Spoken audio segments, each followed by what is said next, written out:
کسی نے کہا کہ جن کے والدین زندہ ہوں انہیں کسی پیر کی ضرورت نہیں ہے، کیونکہ والدین سب سے بڑے اولاد کے لیے والدین سب سے بڑے پیر و مرشد ہوتے ہیں۔ کیا یہ صحیح بات ہے؟ دیکھیں، مسئلہ یہ ہے کہ مرشد جو ہوتا ہے وہ اس کا مطلب ہوتا ہے راہ دکھانے والا، اور مرشد ہر چیز میں راہ دکھائے گا۔ مثال کے طور پہ اگر عقائد کا معاملہ ہے تو وہ آپ کو بتائے گا کہ صحیح عقائد کیا ہیں۔ احکام شرعیہ عملیہ کا معاملہ ہے، آپ عبادات کے بارے میں ان سے سیکھنا چاہتے ہیں، آپ معاملات یعنی تجارت، مضاربت، انویسٹمنٹ وغیرہ ہے، اس طرح شادی بیاہ کے معاملات ہیں، میاں بیوی کے معاملات ہیں،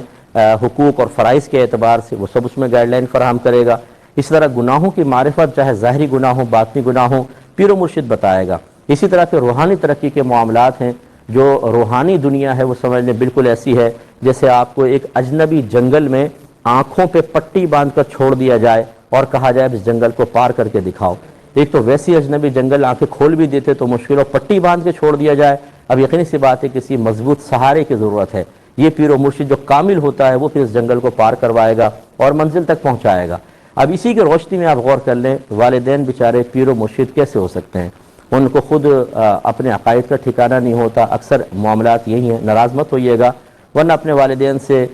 جو اسلامک بنیادی عقائد ہیں، اللہ کی ذات اور صفات سے متعلق عقائد، آسمانی کتابیں، نبوت اور رسالت، نبی، رسول، آسمانی کتابیں، جن، فرشتے، جنت، دوزخ، آخرت اور تقدیر، اس کے بارے میں کویسچن کر کے دیکھیں، ہمارے والدین کو اکثر کو نہیں آتے بیچاروں کو۔ اسی طرح احکام شرعیہ عملیہ کے بارے میں پوچھیں، گناہوں کی معرفت کے بارے میں بہت ہی کم معلومات ہوتی ہیں، تو وہ کیسے پیر و مرشد ہو سکتے ہیں؟ پھر روحانی ترقی کے لیے لازم سی بات ہے کہ والدین بیچارے خود اتنے مصروف ہوتے ہیں، اور اس لحاظ سے وہ روحانی معاملات کے اعتبار سے خود ناقص ہوتے ہیں، کیسے رہنمائی فراہم کریں گے؟ تو یہ مطلب یہ کہ باتیں جو ہے نا، اس قسم کی باتیں تقریروں میں بہت اچھی لگتی ہیں، ذو معنی سے جملے، اور پبلک کو سمجھ میں آ رہا ہی نہیں آ رہا، وہ جملوں کی گہرائی تک پہنچنے کی صلاحیت ہی نہیں رکھتے۔ اس قسم کی باتیں تقریروں میں اچھی ہوتی ہیں، یا مطلب ویسے ہی کوئی گھر میں بڑے آ گئے انہوں نے اس طرح کے جملے کہہ دیے، تو یہ متاثر کن جملے ہوتے ہیں، کیونکہ ان کا صرف ظاہر ہمارے ذہن تک آتا ہے۔ حقیقت پر غور کریں تو سامنے والا اس کی حقیقت کے ادراک پانے تک کی صلاحیت نہیں رکھتا ہے، ظاہر کو قبول کر لیتا ہے۔ اس کی دلیل یہ ہے کہ آپ بٹھا کے پوچھیں کہ بتاؤ والدین بڑے پیر و مرشد ہوتے ہیں، وضاحت کرو کس طرح ہوتے ہیں، اب وہ جواب دینے سے قاصر ہوگا۔ اس کا مطلب ہے آپ نے صرف ایک جملے کی مطلب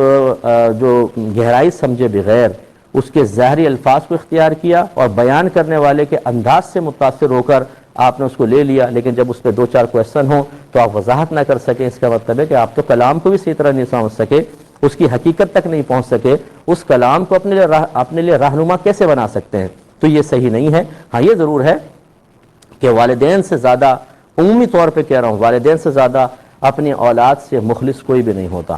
بڑی معذرت کے ساتھ عرض کرتا ہوں، میں عمومی طور پہ میں نے کہا، ورنہ خصوص اگر دیکھیں تو بہت سے والدین ایسے ہوتے ہیں جو خود اپنی اولاد کے بیڑا غرق کر رہے ہوتے ہیں۔ جو والدین اپنی اولاد کو دینی تربیت نہ دیں، ان کو علم دین نہ سکھائیں، بلکہ اولاد دین کی طرف آنے لگے تو ان کو تشویش پیدا ہو جائے کہ اس پہ جادو ٹونا ہو گیا، ملا بن جائے گا، اور وہ اپنے بچوں کو دینداروں کی صحبت سے روکیں اور صرف دنیا داروں کی صحبت میں لگائیں۔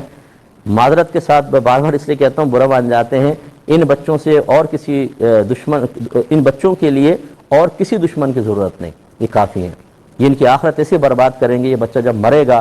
اور قبر میں پہنچے گا نا، تو پھر اس سے اگر ان والدین کے بارے میں تاثرات معلوم کیے جائیں، بہت بھیانک اور خطرناک قسم کے ہوں گے، اور یہ ایسی اولاد میدان محشر میں والدین کو اللہ کی بارگاہ میں کھڑا کر سکتی ہے کہ جو آپ پر ایک ذمہ داری تھی، وہ ذمہ داری آپ نے دینی لحاظ سے کیوں نہ پوری کی، اور وہ اس کا جواب دینا بالکل نہیں دے سکتے۔ تو اس لیے بہت سے تو ایسے ہوتے ہیں جو اولاد کے خود مخالف ہوتے ہیں، اولاد کے صحیح سلوک نہیں کر سکتے ہیں، وہ پیر و مرشد بننے کی کیا صلاحیت رکھیں گے؟ آپ